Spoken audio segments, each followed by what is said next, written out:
सोलापूर लोकसभा मतदारसंघातील प्रमुख समस्यांकडे लक्ष वेधणारा लोकप्रधान न्यूज चॅनलचा विशेष कार्यक्रम बोला रे बिंदास, प्रश्न आमचे उत्तर तुमचे।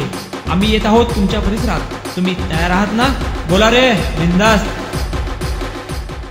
शिवाजी सारंगनीळ, शिवसेना उपसरपंच, ग्रामपंचायत कोंडी। बोला। सोलापूर लोकसभा मतदारसंघातील खासदाराने जी शेतीविषयक कांद्याला भाव किंवा सगळ्या शेतीच्या ज्या हमी भाव दिला पाहिजे, कारण ही समस्या शेतकरी सगळ्यात केंद्रबिंदू मानून खासदाराने हा प्रश्न शेतकऱ्याचा सोडवला पाहिजे। अजून शेतकरी जे रोजगाराला कुठं उद्योगधंदे उभा करून रोजगाराचा प्रश्न निर्माण करावा।